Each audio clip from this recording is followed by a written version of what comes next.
กระบูน้ำพูดได้หลายไปเด้ไอ้บู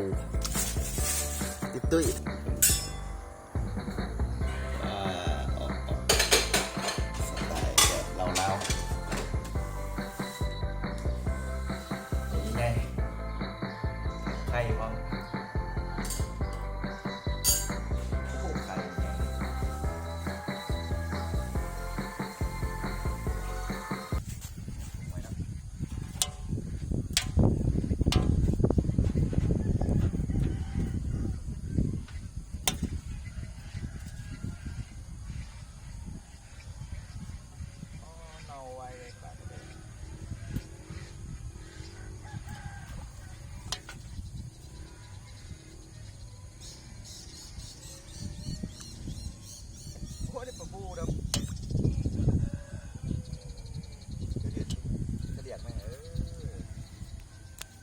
แล้ว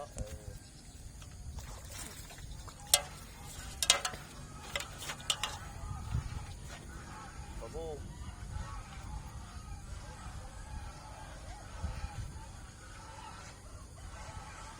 ให้กระเลียงมันเห็นไหมคุณเห็นคุณแบบพูดได้เอ้ยเห็นไหมมีกล้องไอ้บู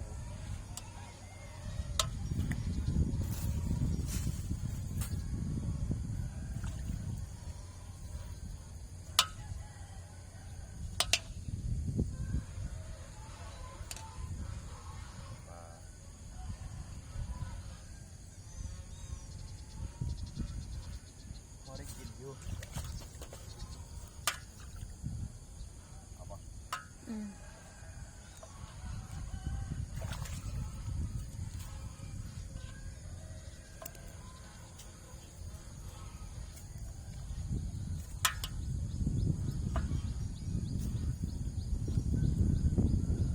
ปากกระเด็นเน่าหมด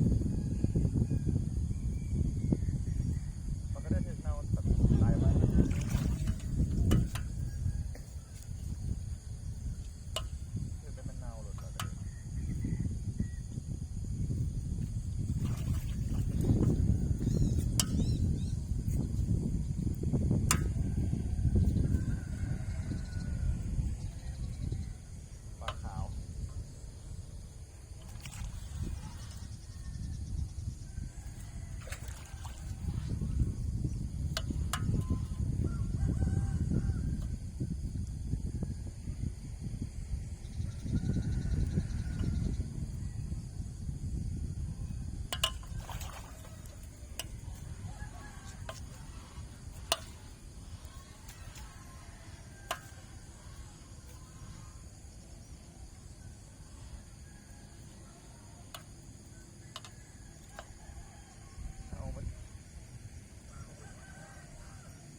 งานตอนนั้นต่อมองปลานี่ก่อนอยู่บนถุงใส่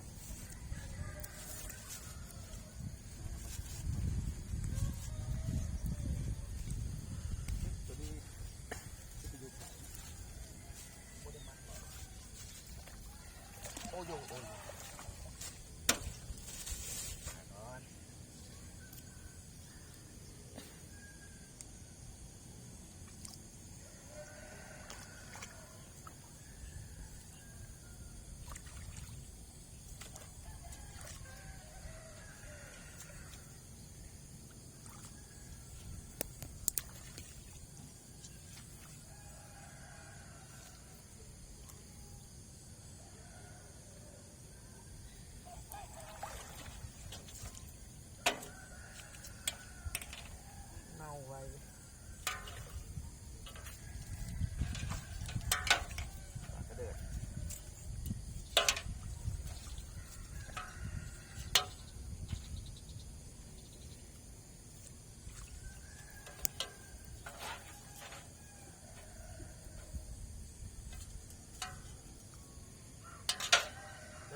เบิด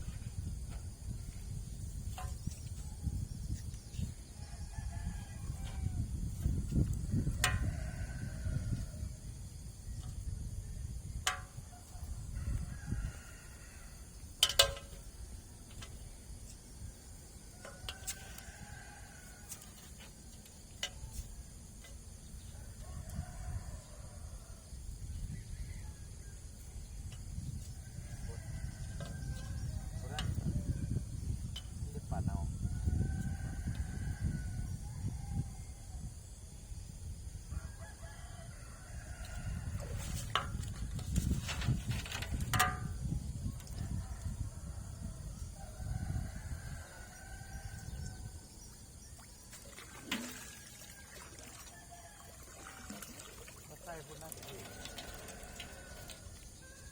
ใส่ปลาหนองเขาออกมา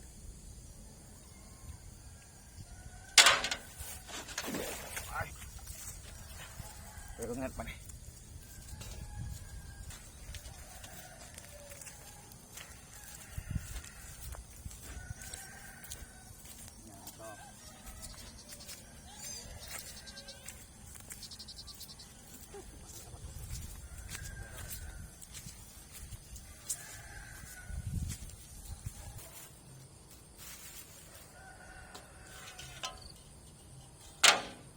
ปลากระป๋องตัวนี้เอ๊ะ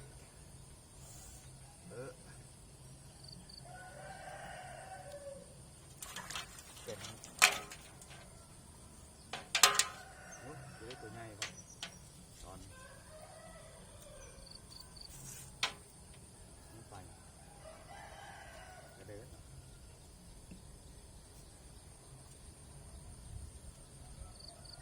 บักนี้นะ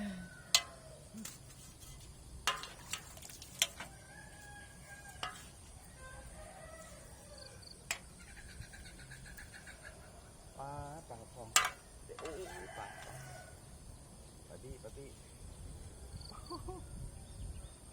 ปลานั่นก็เป็นกินตัว เสร็จแล้ว ว้าวซะ เอาแล้ว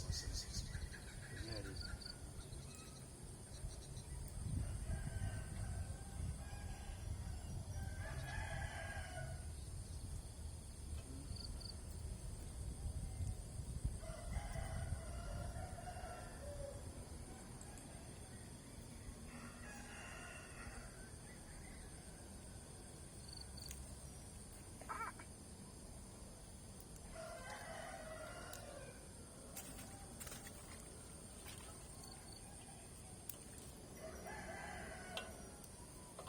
ไข่ออกหมด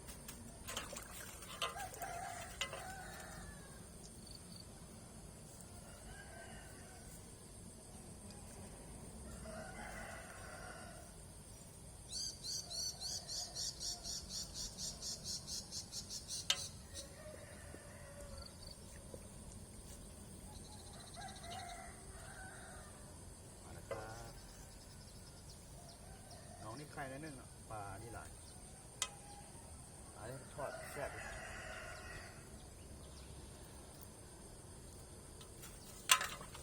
ที่เป็ดเพราะว่ากินดีนะแค่มองดูอันนี้ปั่นด้วยนี่ปลาบี้อ๋อปลาบี้น้อย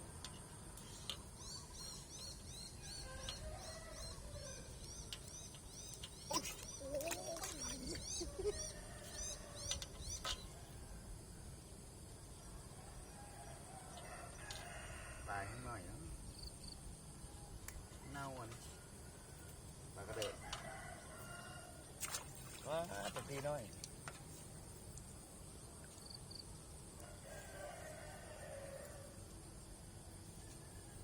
ตุ้มมาแล้ว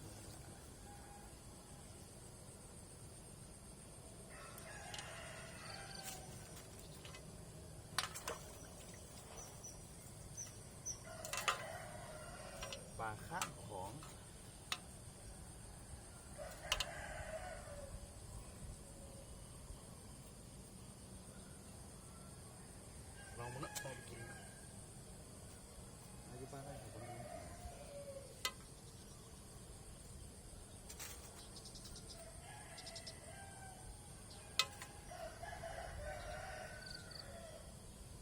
ศร้าตื่นอย่างน้อยเอาไปทอดกรอบมาแล้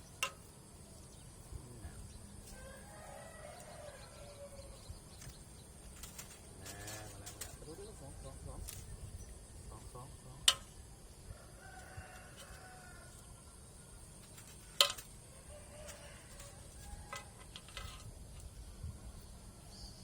นี่ครับผม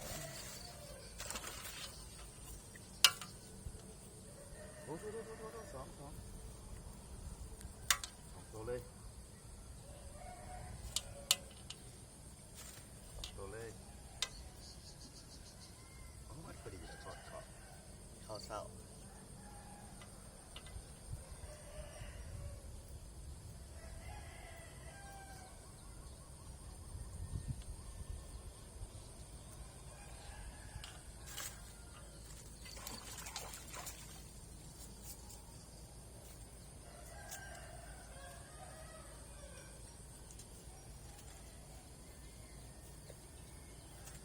แล้วพอดีสองโอ้โหไข่เต็มฟองเลยเดี๋ยวได้พอได้กินนิดนึง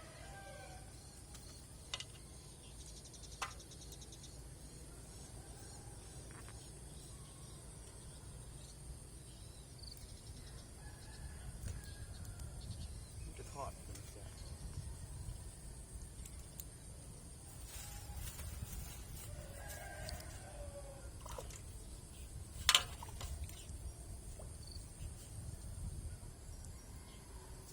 เดี๋ยว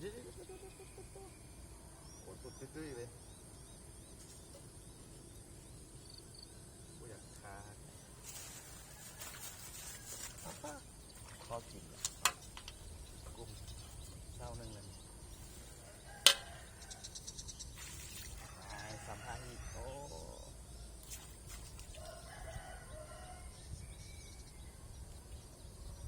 ดี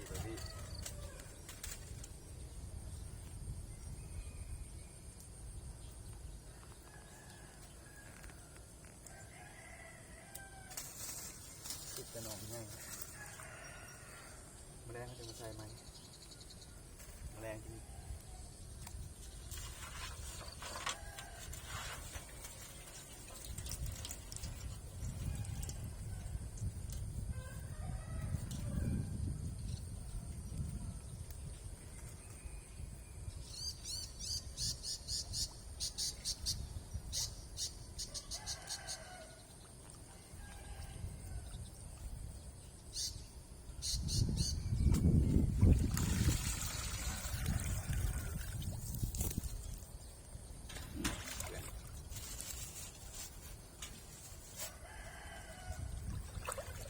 ต่อยตอนนี้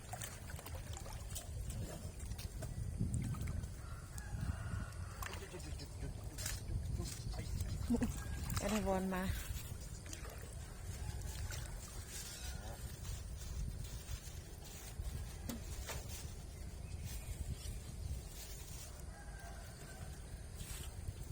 ไปตรงปากเนี่ยเนาะ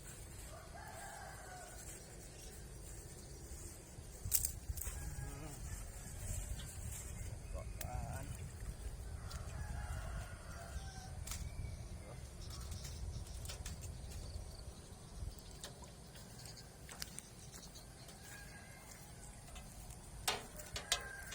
โอ้ยไงเป็นยังไง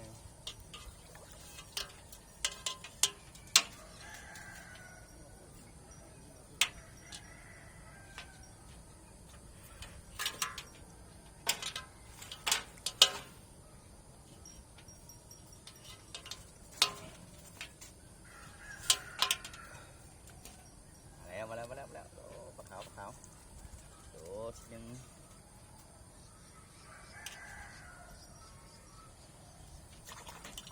โอ้ปลานี่ทอดแซ่บเลย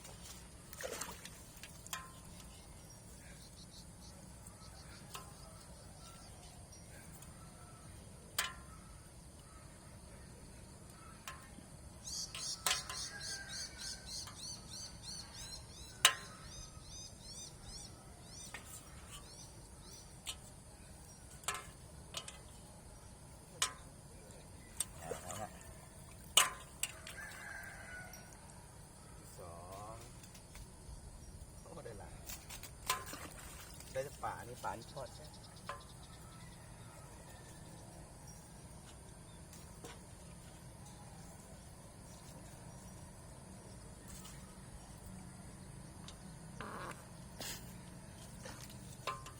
กบห้อง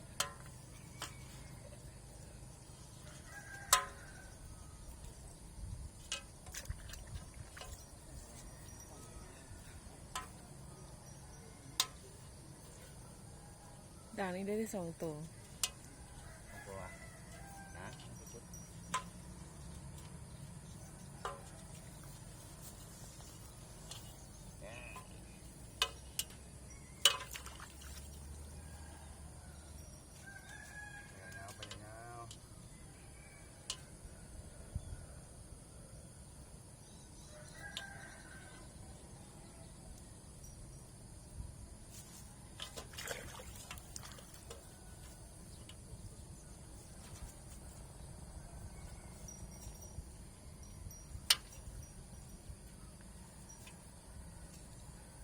ไปแล้ว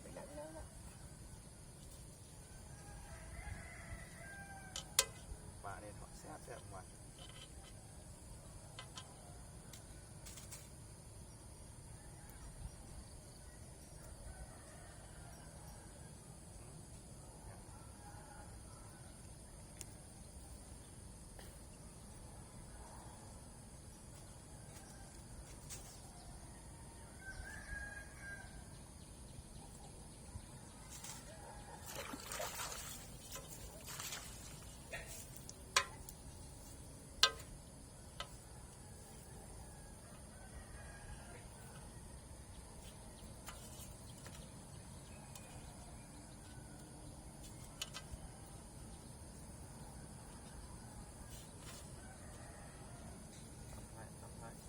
ตืด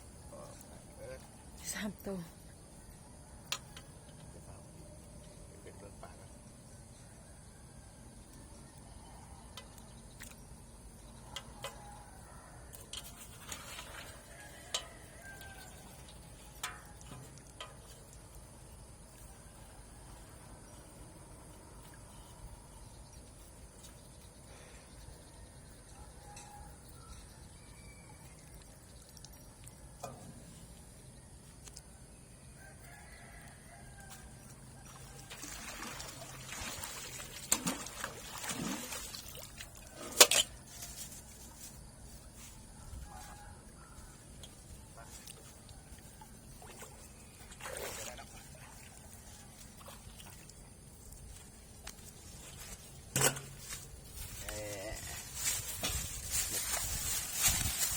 ปลาบูน้ำโอ้ได้หลายอยู่เด้ไอ้บูตุ้ยถอดแซ่บ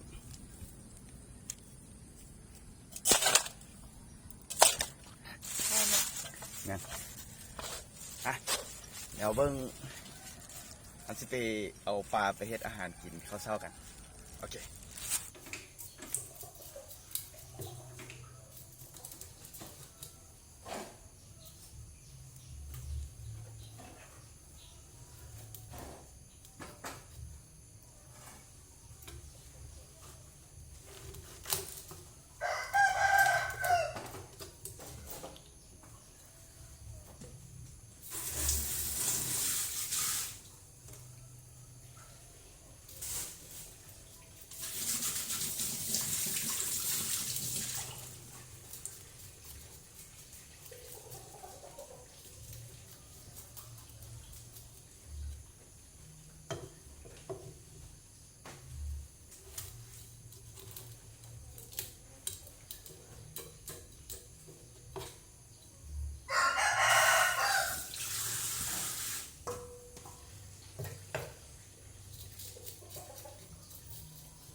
สำเร็จแล้วครับ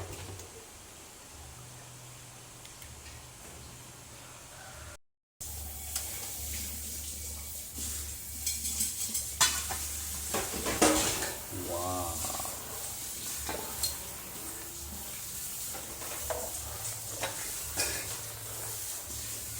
เดี๋ยวนะหอมแซ่บอ่ะ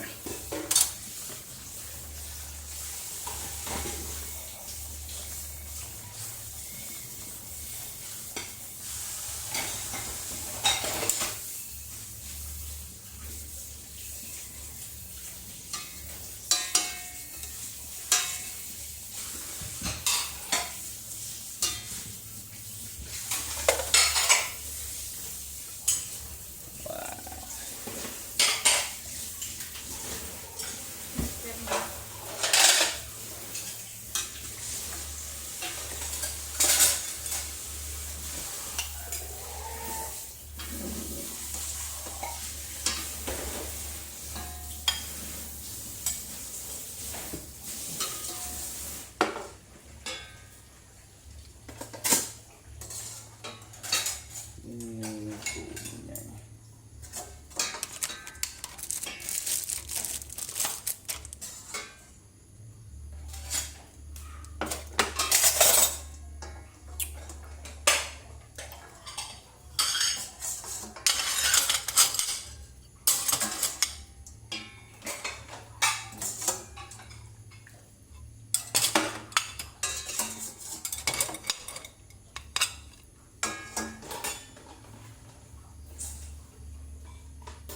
เบิ่งกันว่าออกสไตล์แบบเราๆอ่ะเดี๋ยวเราไปชิมกันไปเลยตัวใหญ่ๆทักไข่พร้อมอ่ะปลาบี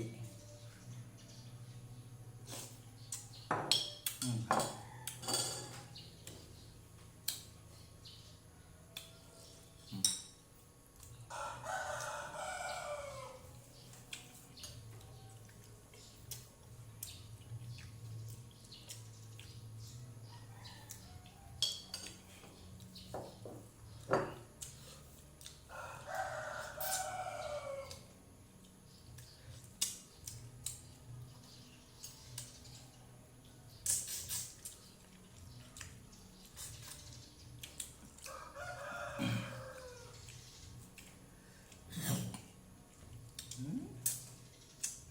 เกือบก้างคอ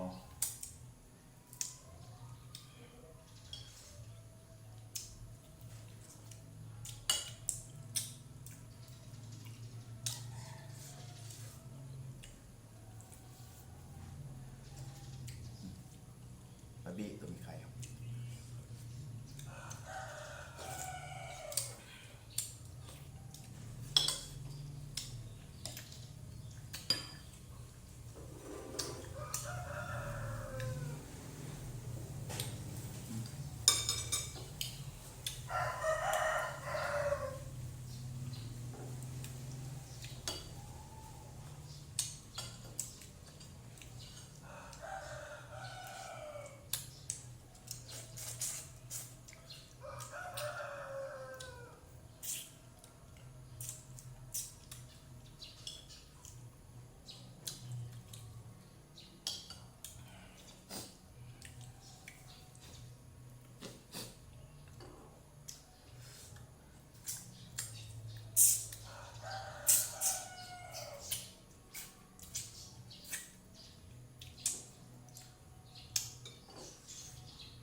คักก่อนเนาะ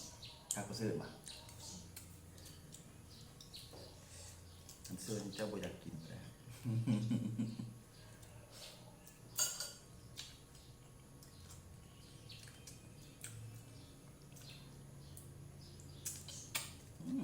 ไข่เต็มท้อง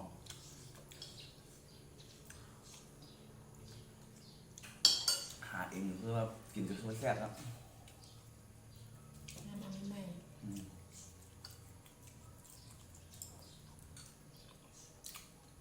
มันก็ต้องแซ่บกันเอาหาเองเฮ็ดเองอยู่เองชับเองช่วงโควิดเขากักออกตลาดกับไปบ่ได้หากินเองง่าย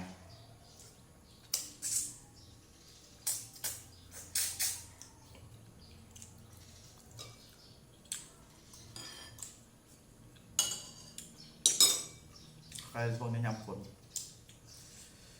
หาตามทุ่งนา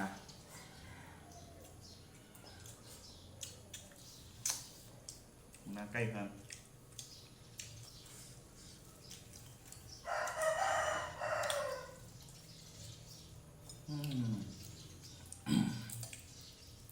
จ้ะ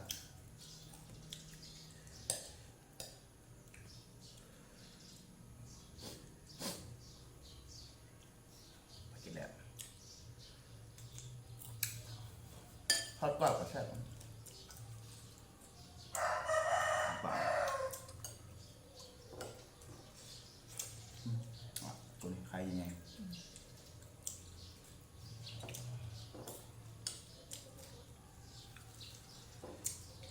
ยังไงกินละ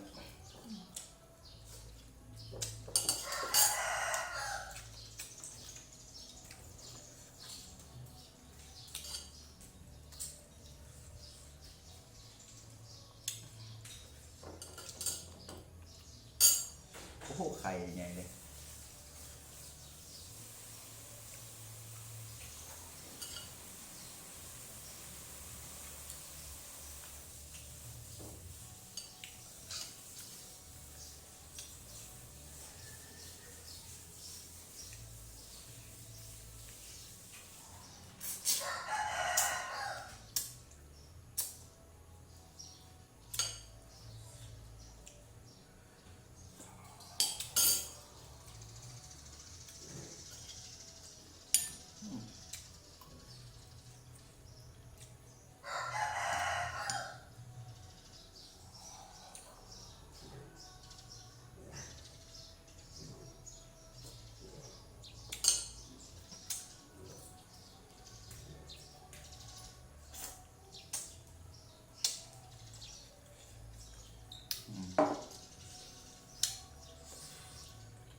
หัวปลาคอหัวปลาบู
โอ้ยอิ่มอ่ะ